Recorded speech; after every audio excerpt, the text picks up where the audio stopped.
ЧП произошло утром, примерно в 7 часов. В этой комнате находились дедушка и внук. По предварительной версии, именно здесь и произошел взрыв. Изнутри дом из самана, окна выбиты, стены пошли по швам. Крыша еле держится.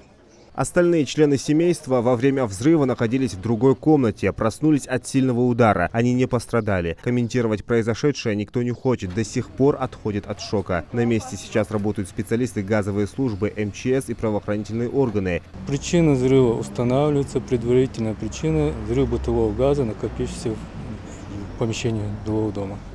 81-летнего дедушку вместе с 10-летним внуком с сильными ожогами доставили в Ингушскую республиканскую клиническую больницу. Сейчас врачи борются за их жизни. Состояние оценивается как стабильно тяжелое. В реанимационное отделение были доставлены бригадой скорой помощи 2 пациента. Мужчина 80 лет и ребенок 10 лет с диагнозом термический ожог пламенем. У мужчины лицо, верхней и нижней конечности, площадь около 30%, и ребенок, лицо, верхней и нижней конечности, спина, площадь около 50%. После стабилизации состояния ребенка перевели в детскую республиканскую больницу. Мужчина находится у нас на искусственной вентиляции легких.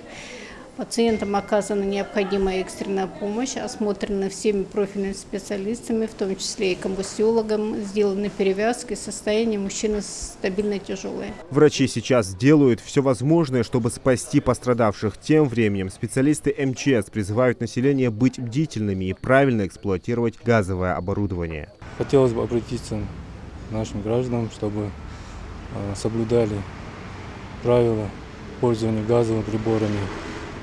Также не применяли резиновые соединения для подключения подвода газа. Только с начала этого года в регионе произошло 7 случаев взрыва газовоздушной смеси. 6 человек погибли, 11 получили травмы. Очень горькой для жителей Ингушетии оказалась новость и о том, что в результате взрыва газа в частном доме в сельском поселении Нижние Очулки пострадали 4 человека. Инцидент произошел в середине мая. Скончались мать и 2 сыновей. Отец семейства все еще находится в тяжелом состоянии. Зелимхан Галоев, Исмаил Коригов, Новости 24.